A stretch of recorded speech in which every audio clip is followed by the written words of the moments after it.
Okay. Wow, please join.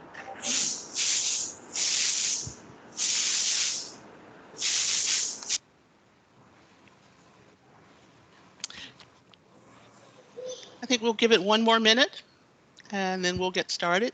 Those who are joining us now, welcome.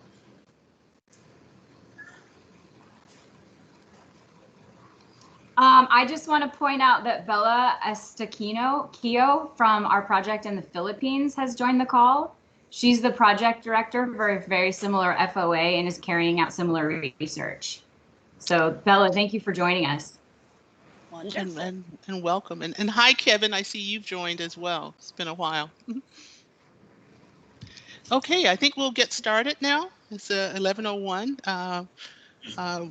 We're all quite excited to be here from Windrock, the Windrock team. We've been together as a team since the start of the Klein project in December 2017. My name is Maisha Strozier. I'm the program officer and I've been working with Windrock for about 5 years. Let me introduce, and as you're introduced, if you could hold your hand up so that people will recognize you. Let me introduce from our Windrock team, Martha Saldinger. Martha is the director for education and empowerment. That's the unit in which the Klein project sits. I think Alyssa Cochran is on the call. I don't know if I don't see her yet. If she joins, we'll introduce her. But let me just say as we get started that this has been a wonderful experience working with US Dole on a civil society strengthening project with a very substantial research component. It's not often that you get the opportunity to do this kind of work in a project, and it's been fantastic working with Christine Carlson and Kevin Hung on this research. So with that, I think I'll just turn it over to the project director for the Klein project, Zaman Khan. He'll introduce the researchers and then we'll move into the presentation. Thank you. Thank you. Thank you so much, Ms. Strozier. Distinguished participants, this is Zaman Khan. I am the project director of Child Labor Improvements in Bangladesh, known as Klein Project. Welcome to our presentation on research findings. Let me have the opportunity to introduce our research team members who have contributed their time and effort to complete this important research. Here is Dr. Abul Hussain, Professor, Department of Economics of the University of Chittagong, which is a well-reputed public university in Bangladesh. Dr. Hussain is the lead consultant in this research. Now I will introduce Mr. Muhammad Noor Nabi, Associate Professor, Department of Economics of the same university. He is the principal researcher and focal person of this research. Dr. Muhammad Alauddin Majumdar, probably he is not, yes, okay, he is on the screen. Professor of the same university and department and participated as the principal researcher in this research. Dr. Muhammad Shaheen Chowdhury, Associate Professor, Department of Law at Chittagong University, who is one of the principal researcher and the legal expert in this research. Dr. M.D. Tariqul Hassan Chowdhury, Associate Professor, Department of Economics of the same university and participated as a principal researcher in this research. Mr. M.S. Munirul Hassan, Professor, Department of Sociology of the same university and participated as a social anthropology expert in this research. Now I will introduce Dr. Carrie Richter, Windrock Research Team Advisor, who has a great deal of contribution to complete this important research. Thank you all for participating in this event. With that, I would request Ms. Carlson to have a little brief on the project and research context. Thank you so much.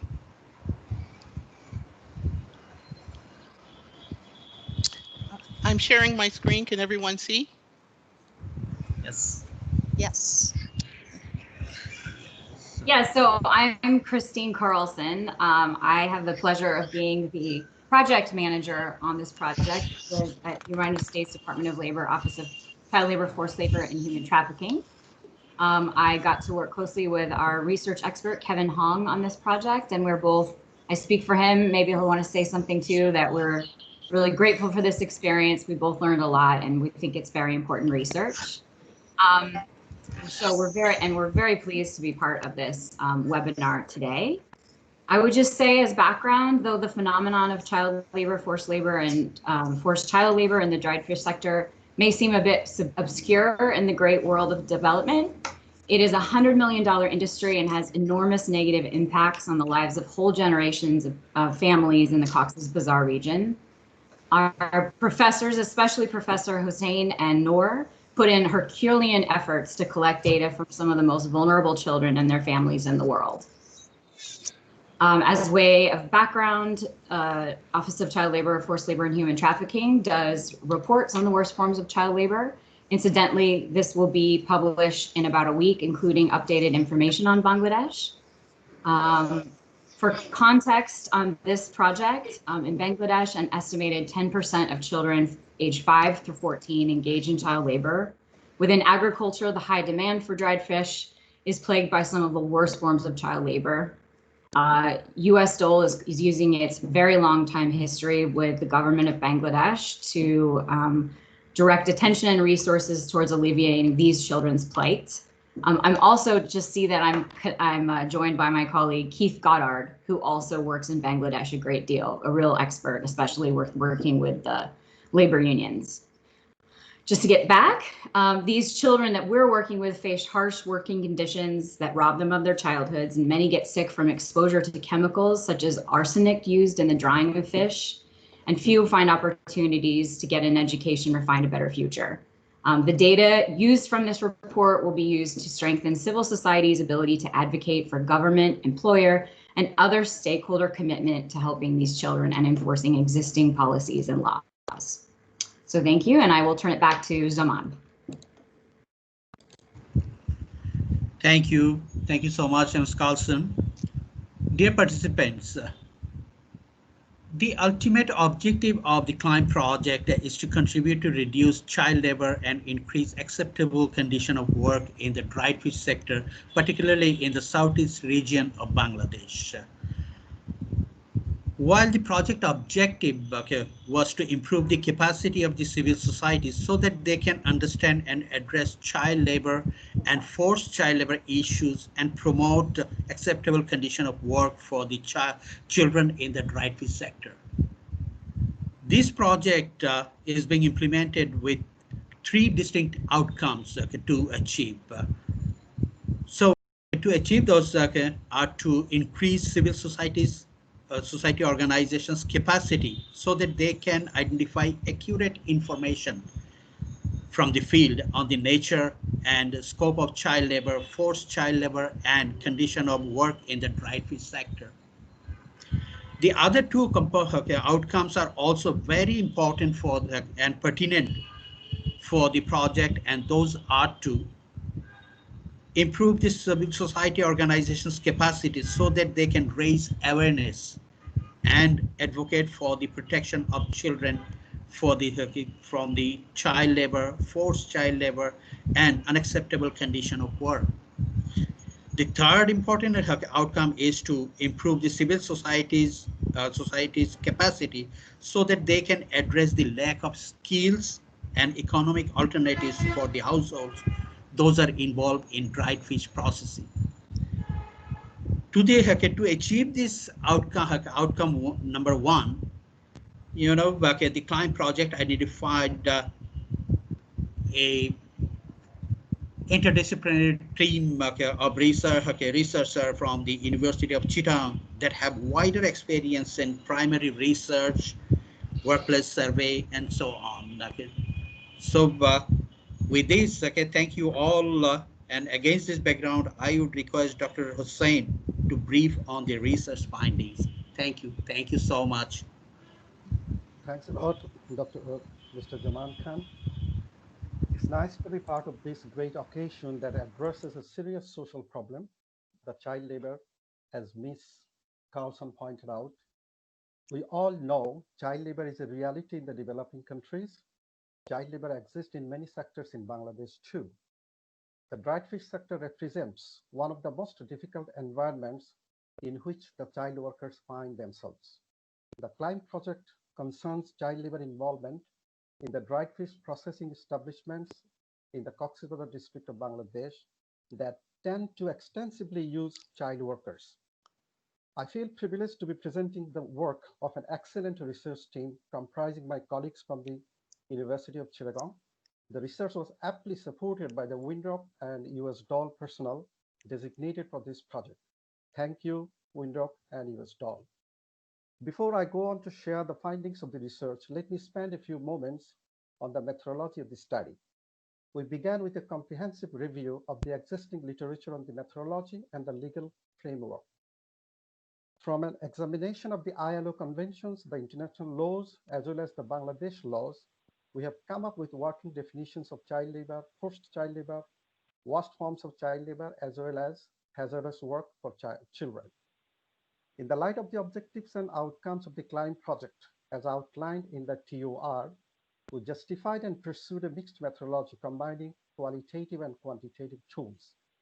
The qualitative methods aimed at, number one, a preliminary understanding of the dry fish establishments in terms of their size of operation, involvement of child workers, and the background information on child workers, among other things. Two, information as to how children are recruited in the sector and why, and also the circumstances that lead to the child labor situation.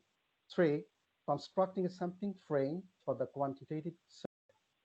We used 4 specific data collection methods for qualitative information. The first one is the key informant interviews. It was aimed at value chain analysis, mapping study, and the sampling frame for the quantitative survey. Second is the focus group discussions with participants from various social groups for information on child labor. Third is case studies with parents of working and non-working children for information on the child labor. And last of all, media landscape for reporting about the child labor. The respondents were selected through purposive and systematic sampling. Now, for the quantitative survey, our aim was to construct a profile of workers in terms of their socioeconomic backgrounds, the working conditions in which they find themselves, whether there were any kind of contractual agreements between the employers and the child workers, whether there existed forced child labor, abuses at workplace, and how the work affected their education and health. The quantitative information is based on the opinions of 461 child workers sampled from a population of 2,876, of which 53% is girls. We surveyed a total of 180 dry fish establishments. We applied systematic sampling. The information was compiled through a structured questionnaire. Now, as to the research findings, the mapping study suggests that a total of 561 farms are in operation at the moment in Cox's Bazar. The farms are spread over 6 locations, of which Nazirattak alone houses about 93% of the farms. As to the distribution of the farms, the medium-sized farms actually prevail. 53 of all the farms are medium-sized, employing between 10 to 49 people. Our mapping study suggests that a total of 14,366 workers are working at the moment in those locations, and children comprise 20% of the total workforce. It is interesting to note that the number of child workers actually is greater than the number of adult male workers. As to the age distribution, a staggering 41% of the children are below 14 years of age. Now, let me talk about a bit on the value chain analysis. The value chain of dried fish starts with unloading of fish from the boats and ends with selling finished products to the ultimate domestic consumers and shipping the same for exports. The processing of dry fish constitutes the most important and tedious stage of the value chain. Fortunately, Child worker is mostly involved in the processing activities, followed by loading and unloading. It may be mentioned here that almost 90% of the dried fish is consumed domestically. Now, we conducted a media review. We actually reviewed 7 national and local newspapers over a period of 5 years. During that period, all these newspapers published only 165 general child labor issues, of which only 14 featured child labor in the dry fish sector. So it appears that the newspapers publish the child labor issues only very occasionally. Unfortunately, the journalists were found wanting in terms of their capacity to report on child labor issues. Now, to begin with the quantitative research findings, our findings suggest that 92% of the child workers are Bengali origin, 8% come from the Rohingya origin. So these are the children whose 4 parents settled in the region in the past from time to time. And about 80% of the child workers come from the migrant families. It is interesting to note that the child workers reported that 60% of them are 14 years of age or less. And 63% of the child worker families did not have any landed property. Only half of the families owned any type of homestead whatsoever. Now, more than 90% of these families live in dilapidated houses. Of the current child workers, only 25% are enrolled at a school, and only 18% of the child workers did not enroll for school at any time. Only 9% of the children crossed grade 6. So there are 3 good reasons as to why the children did quit school. The first one is, according to them, their parents could not afford their studies. Second, they needed to help the families financially out. And also they thought they were weak in studies. Now, great majority of the child workers face health hazardous conditions. 91% of the children work for more than the stipulated benchmark 42 hours per week. More than 80% of the girls and 60% of the boys work on daily basis. About 65% of them carries heavy loads of 10 kilo or more. 86% carry heavy loads of 5 kilo or more. Every alternate child works with sharp tools. They have to work in mud. They have to climb unstable wrecks, and they are often exposed to hazardous chemicals. They have to work in smoke too. Now, by default, 100% of the child workers are exposed to sunlight, and often they stand in the sun for more than 5 hours. They hardly use any protective gear. They are exposed to health hazards, as I mentioned before. They often experience scars, fevers, headache, back pain, chronic abdominal pain, and eye infection, as well as fracture. Now, in fact, they carry out all types of works in the dry fish processing establishments. These include fish drying, fish sorting, cleaning, as well as packaging and loading and unloading. Most of the children reported that they work the same type of work as the adults do. They have to work on an average 72% per week. About 6% of the children had to work more than 84 hours per week. The average daily payment for the children is just over $3.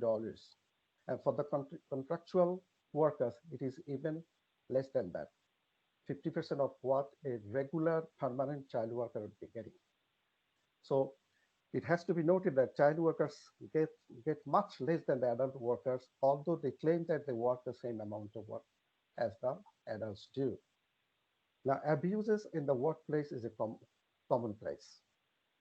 Almost all students, all children complained about some type of abuse, shouting by employers, shouting by adult workers, okay, physical threat, physical punishment, and most of all, sexual harassment.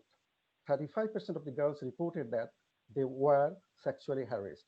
We believe that this is a very conservative estimate.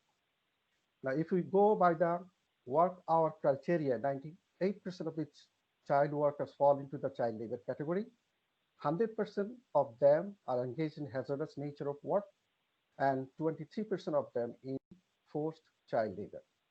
Although there is a kind of grievance mechanism in force, but only 1 in 15 children sought any type of help for abuse, and that would be mostly from their parents or relatives. Now, if I may sum up the key findings of this research, child labor and forced child labor is pervasive in the dry fish sector. Child workers mostly come from deplorable financial backgrounds. The DFE work hardly allows them to attend school. They receive a very nominal wage, reportedly less than the adult workers. The working conditions are very poor.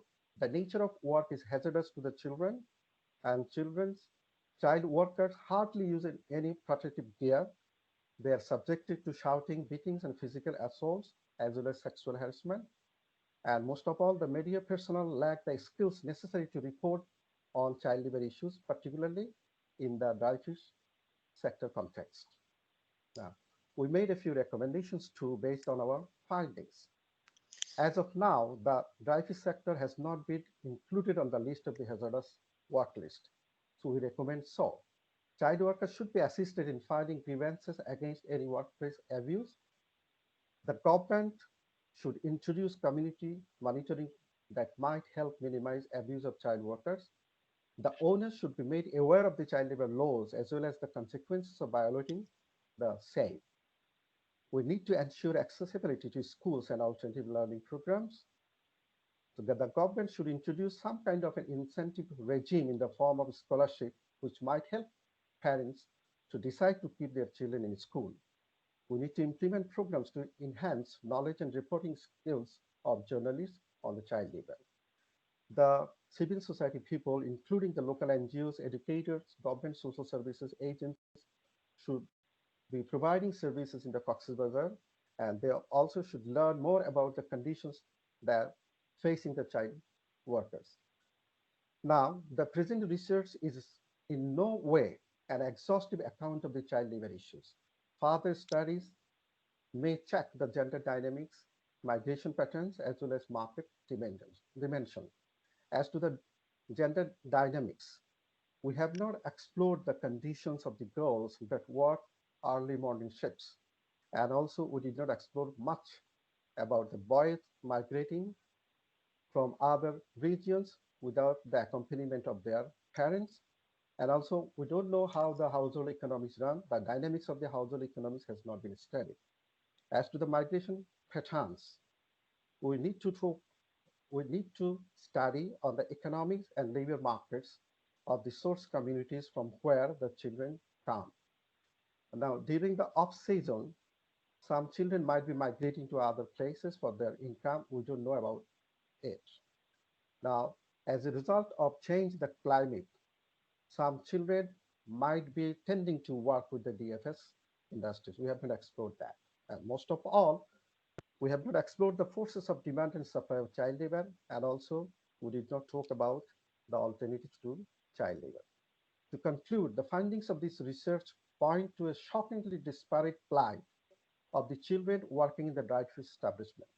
It does not look and sound good that these tender hands and little shoulders assume the role of the adults. They deserve much better treatment from the society. Thank you. Thank you for your patience here.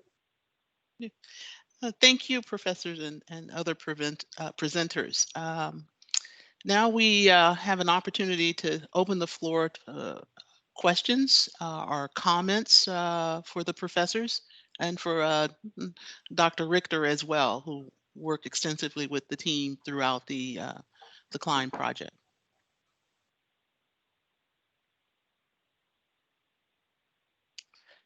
Any questions?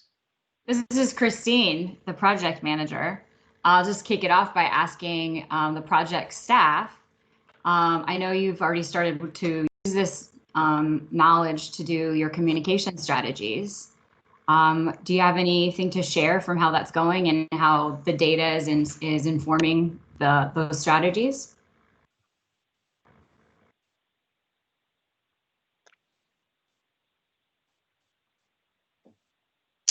Professor Hossein or Professor Nurnobi, if you'd Or, like to.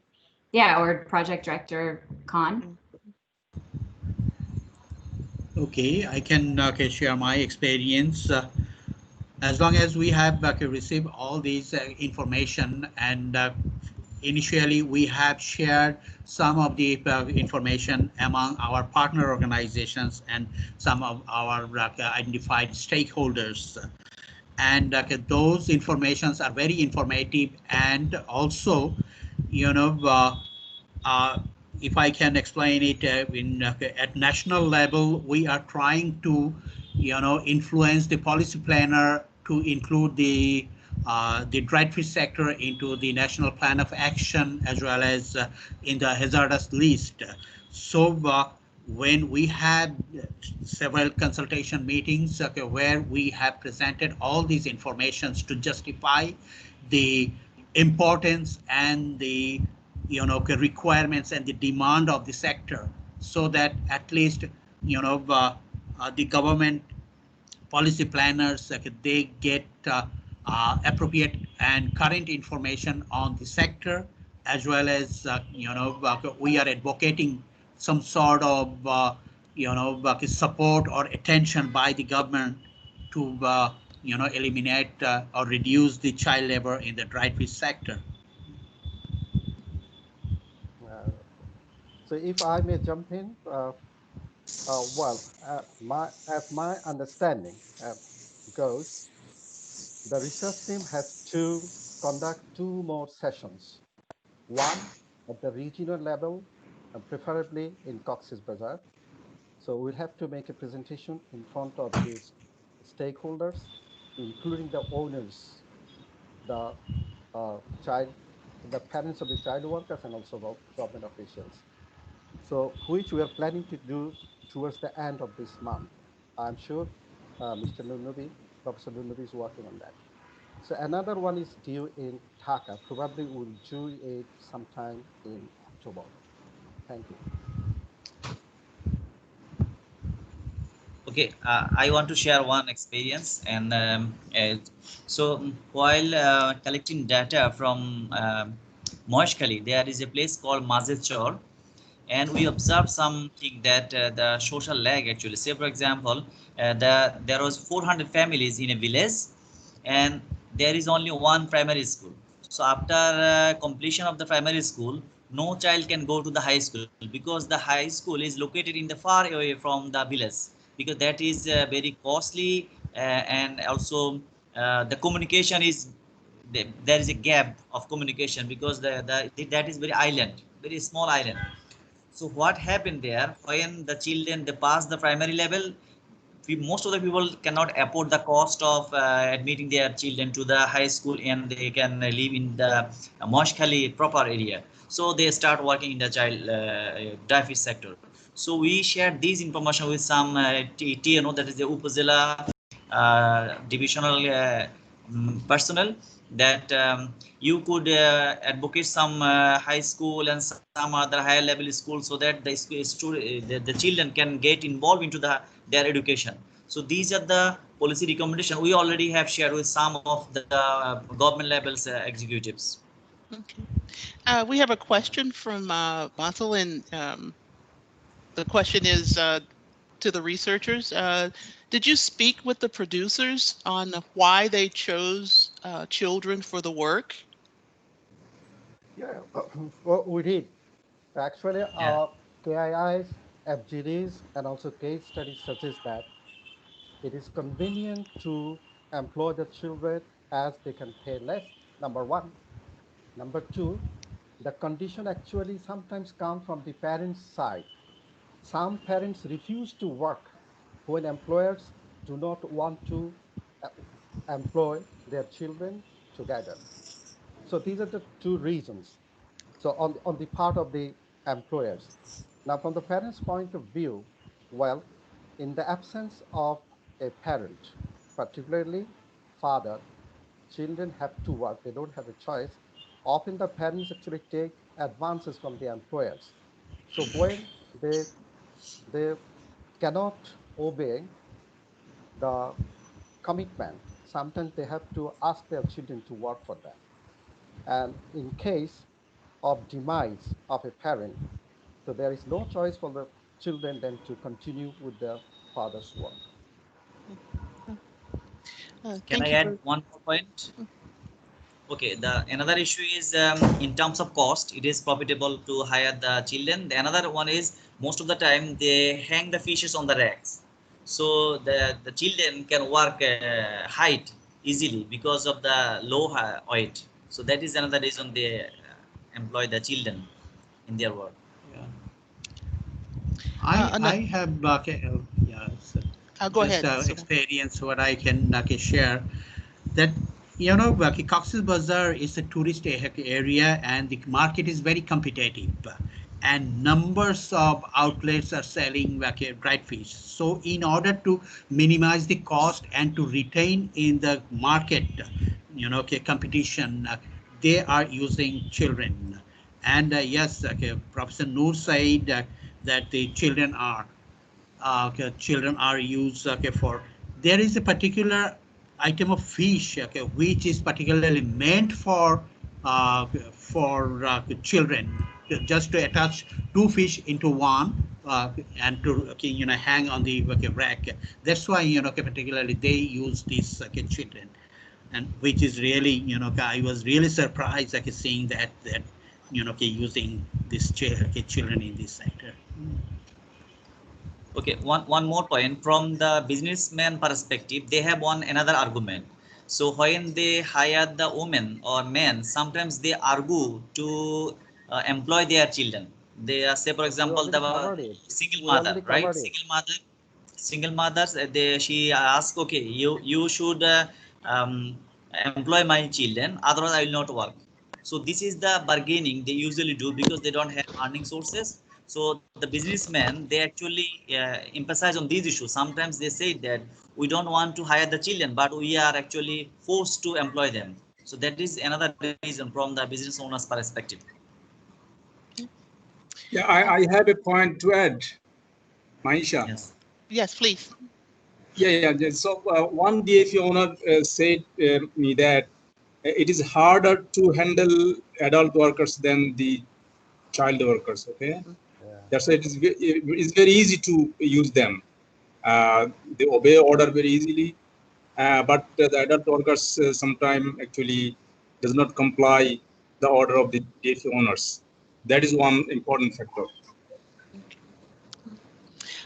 Another question?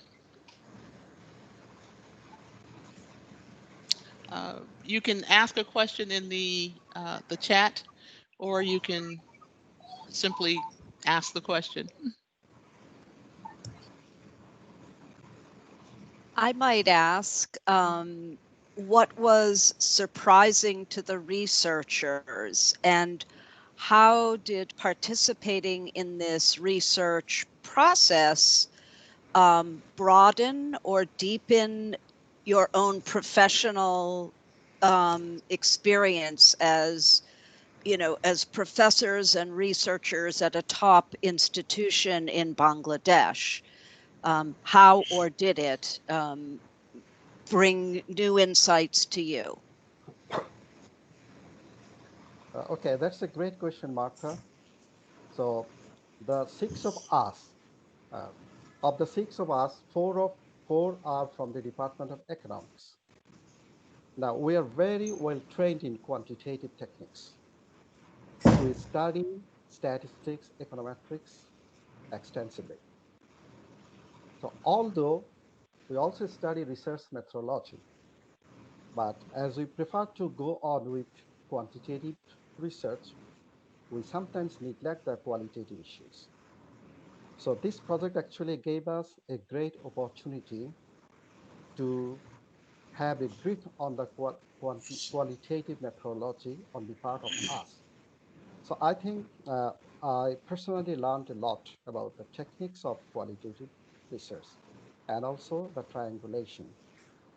Now, here the two techniques or the set of techniques that we utilized actually in combination, they provided a kind of triangulation, and this is one way to actually double check the issues to have a second. It's like having a second opinion.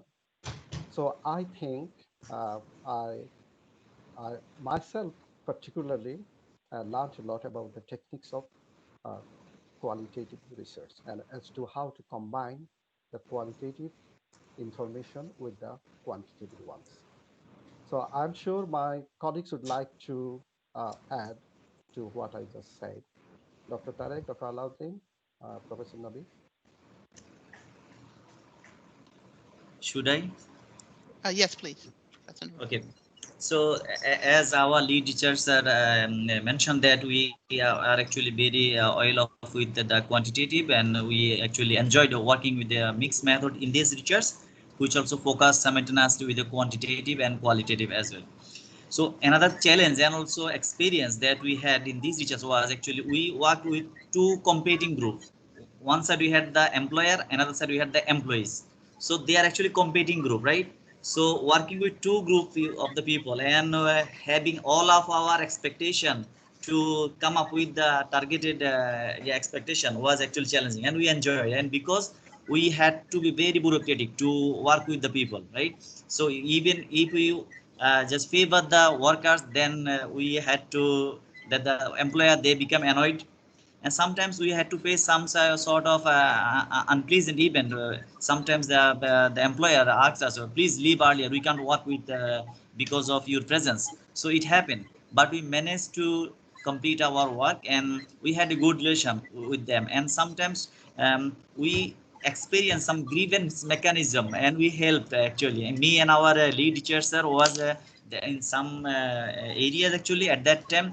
One it is a male, but is not very elderly, but he has some complication with his owner. There was a clash, and we actually witnessed, and we request the association leader to solve it, and they did it, and he reported me back that we have solved it easily, and it was a nice actually experience. So working with both competing group is also challenging an experience for us, because this is the first project. So far we have worked with many projects, but this was very different types of dimension, that you work with two competing group, and at the end of the day you should make both of the group happy. If I could add some value to this conversation. My name is Keith Goddard. I work with Christine in a little bit of a different division. Most of my work in Bangladesh is focused on the ready-made garment sector. And we had 3 projects there in response to Rana Plaza. So fire and building safety is critical to us. If I could join the dots a little bit, we are concerned about leather processing and tanneries, and we're looking at those. And to join the dots, I mean, one of the greatest issues, not so much child labor in leather processing, but it's toxicity and poisoning from chemicals, where they use chemicals. And I know you use chemicals in dried fish processing. And I just want to encourage you guys professionally, not just to think about the children at the time working there, but the long-term effects of toxicity and poisoning for the rest of their lives, dealing with hazardous chemicals, and the formative stage of their cellular structure is most prone and vulnerable to poisoning and changing of their metabolism that affects them through their lives. I don't know if any epidemiological studies have been carried out about children beyond working in dry fish, or even clinics. What we were working with in the tannery sector, what we were looking at is setting up clinics to do some medical surveillance. Are these children have any medical surveillance available to them to do some urine or blood sampling testing for poisoning? So that is what we envision in terms of improving their lives beyond just working in the dry fish processing, but to have some sort of availability of clinics to do some basic periodic sampling and medical checks to determine what the level of toxicity is in their blood or in their urine for long-term attention disorder. It could sort of manifest itself in many ways in nervous system malfunctions and things like that. So are there any ability or local capacity, medical capacity to do some sampling to help these children with some medical surveillance? Is that even available or possible? Yeah. Professor, sorry. Yeah, And okay. but perhaps Zaman could respond as well. He may have a broader view. Go ahead, Professor Nunobi. Okay, thank you. It's a good point actually. Mhm. During our field work, we have experienced that some owner actually admitted that during the rainy season, sometimes they actually mix some chemicals to avoid the poisoning the fishes. But during the dry season, they don't do actually. But so far we know there is no test and no clinics are over there. There are basic like life medical support is not available over there, so this sort of service is very unlikely to have. But even I don't know any development partners are working on this area, so it is still untouched. Could I add One something thing, yeah, before Zaman adds? We okay. were actually approached about a year ago by a medical professional from New Jersey who wanted to do exactly what you're talking about, is to look at the impact of exposure to chemicals, not just with the children, but with adults as well. We had some discussions on that, thought it was a great idea, but we were in the middle of the research and other activities and it didn't work out. So it has been an issue that has come up and we were trying to integrate that into some of the services. Oh, go ahead, Yeah. Zaman. Another Yeah. factor that I want you Actually, to think about, just let me quickly mention it, it's not just chemical exposures, but you talked about lifting heavy weights. Okay, when yes. children are growing, they have muscular skeletal disorders that could impact Yeah. them for the rest of their lives. So one of the things that we want to look at, that when you do a clinical exam of a child is different than an adult, and you're looking for Yeah. deformation of the spinal column, you're looking for muscular skeletal things before they become chronic and destroy the Yes. rest of their lives and shorten their ability to even work and function as a family. Particularly young girls. Young girls have different medical checks that you have to go through and deal with before they get into childbearing age. This is a very sensitive issue for having young girls working, lifting heavy loads, and being exposed to chemicals as well. So I want you to think about this in another dimension in terms of Yeah. the life cycle of the children working there beyond the dry fish, because that's where the Yeah. real impact comes in. It can destroy their lives. Thank you.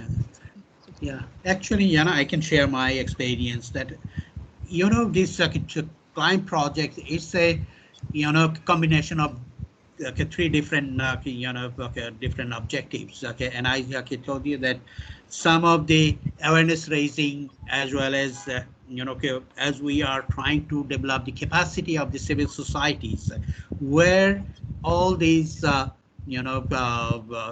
these things are, thought about, and as well as, say, for example, for your first questions that, yes, the chemical hazards, those are addressed, and we try to, inform the community people through the professional practitioners, I mean, doctors, medical practitioners, and brought them to the to right at the dried fish processing areas. We have an information center, and nearby the information center we organize the health camping where the physicians and the health professionals, they explain the whole issues, the detrimental issues of the chemical use, and as well as they get some sort of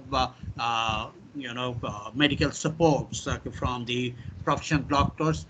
The locally that can be managed, as well as some referral cases to the local, general hospitals. Those are the case support service we are providing. And on the other hand, we are also organizing community campaign, community the shows to increase the awareness of the awareness of the child labor issues. What are the consequences of the child labor? These issues are these informations are transferred to the community, as well as we are developing the capacity of the civil society so that they can deliver these messages to the community. On the other hand, we are also advocating the existing laws. What are the parameters of the laws and policies?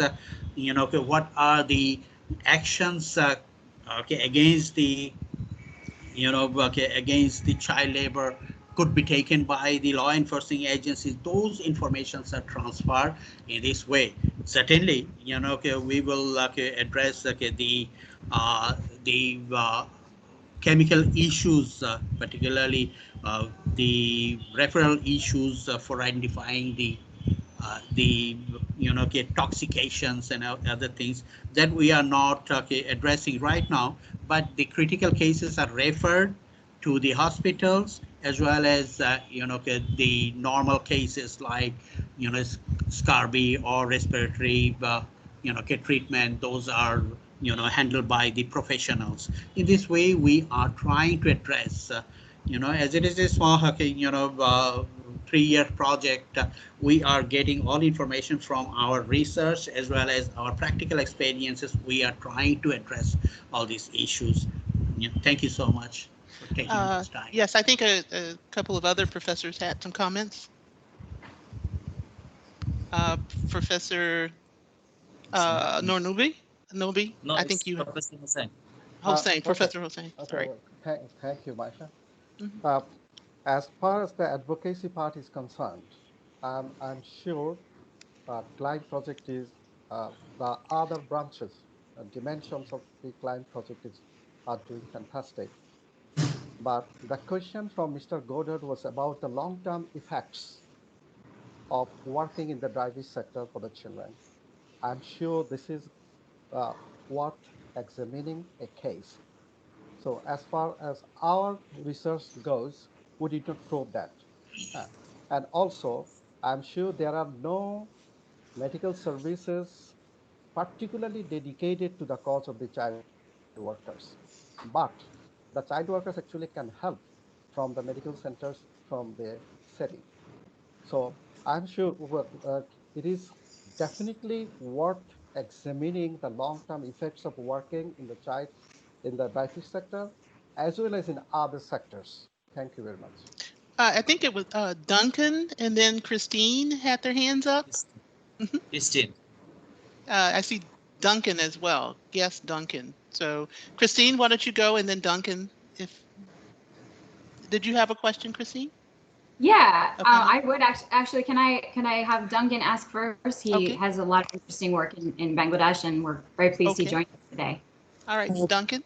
Thank you very much, everybody. Thank you, Christine and Maisha. I just have a question relating to, and apologies, I arrived 10, 12 minutes late, so you may have covered this. But thank you very much for the research and the presentation. I just wanted to ask what you found, whether there was an interaction between the employers and the children, and then sort of organized crime or organized criminal activities. You mentioned sexual abuse. Was that occurring in a, I hate to use this word, but was it an opportunistic way, or was that occurring in a structured, organized way? The way that wages were distributed, was that done as a sort of ad hoc way between each employer, or was there a sense that no matter which employer the children went to, the wage structure was kind of understood across these different employers, big and small? Was there a structural element to the abuse that was occurring that you saw was very common, or was it just different between employers? Thank you. Can I answer that? Okay, Yes. please. Okay. Actually, okay, what we are doing, we are, okay, our first approach is to the employers and the employer associations. Otherwise you can get into this enclave. So, okay, first our objective is to, okay, is to aware the employer as well as the association leaders, association members. So okay, this is one of the our first point of action. Okay, so in this way we have a very good relationship, okay, with the employers as well as with the employees also. So Christine, you may be, aware that okay, we first introduced with the okay, with the Office of the Employer Associations. They have given us okay, the okay, wide okay, knowledge on the sector as well as how to help them this community. So in this way, we are trying to okay, get a coordinated okay, effort. On the other hand, we are also trying to coordinate with the government uh, monitoring committees. Okay, there are set committees available in government institutions. So we are trying to make them aware and proactive to to look into the matter. In this way, we are trying. To answer Mr. Duncan's question, we are not sure about any organized crimes taking place in that area because we did not probe it. Now, as far as the payments are concerned, while most child workers were happy with the payment arrangement, so probably they get paid by the end of the day. Thank you. Yeah, just I want to add a point here, Maisha. Yes, please do. Yeah. Just actually, I talked to both the DFE owners and children, and actually, based on my observation, it seemed to me that actually sexual harassments are not organized crime, right? It happens at individual level. Some individual attempt to harass someone, but no, and this is not as a result of plan of a group. Okay. Sorry. Thank you. May I just ask a quick follow-up question, if that's okay? Just Sure, did you find any? Thank you. Did you find any evidence of corruption? Is this arrangement? Is this purely a sort of a social arrangement, unfortunate one, or is this something that is structured through corruption with local politicians and others? I mean, in connection with the sexual harassment? No, just generally the No, child labor, forced labor. Oh, I don't think so. It's just the motivation of the DFE owners. They want to recruit children to reduce their cost. Yeah, and I will jump in. I will jump in on that as well. I mean, it's hard to sort of describe the physical environment where this is taking place. These dried fish factories are on public land that can be taken away at any time. They're built these small little shacks that could be taken down with a good windstorm. There are no employment contracts, and according to international and Bangladeshi law, this is forced child labor. There is no way to make this labor legal. So it is illegal on every single step of the way, which you can say that's organized crime or not. I mean, you do have a huge amount of middlemen that go all the way to the fish markets in Chittagong, and then from there either have the fish consumed in the country or exported out to Hong Kong, for instance, to make fish sauce, which is pretty prevalent in the world. So there's a whole system there that is like outside of the bounds of laws, which again is very, very, very, very impressive that this research could take place. And all of these things are articulated in the report like very, very well. It's just such a normal practice at the same time that you forget that it's like not legal. But I actually, that was my follow-up question. the professors and the project team have such deep roots in the community that I think that they were able to avoid, well, having done previous research like this in other countries, usually the authorities, when they know there's a lot of finances at stake, they would have blocked you from getting into communities and collecting such sensitive data. And maybe you didn't just share that with us because you are all about the work and you just got into the field. But I was wondering if you did experience that at all, or you just focused on the work and got through it. And if you did, do you see some openings now? I mean, when I visited on behalf of the US government and did meet with local authorities, they presented the message that they very much want to use this research to tackle this problem that they understood was a goal of the government to tackle. But we'll see, right, if they're going to use this information to actually enforce the appropriate laws. So those are questions for the professors, for Project Director Khan. I know that's a hefty question. I think it jumps off of Duncan's pretty well. So any kind of comments you have on that would be great. Yeah, but to add to Ms. Carlson's opinion, yeah, the works are well concerned. There are middlemen there. And it could be the fact that some of the politicians own some of the farms by themselves. Now, as far as the cooperation is concerned, we actually got ample support from the association, from the employers, and as well as some designated people. We came across a person who crossed his 12th grade, but he's devoted his time to the cause of the poor children. He runs a school almost free of cost. So he was a great conduit for us between the employers, association, as well as the workers.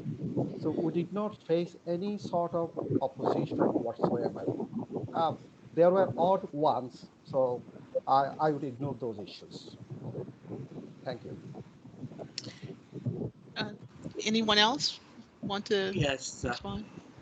just regarding Ms. Carlson's questions regarding the use of the data from this research. You know, CLIMB project, it is involved with the local government institutions.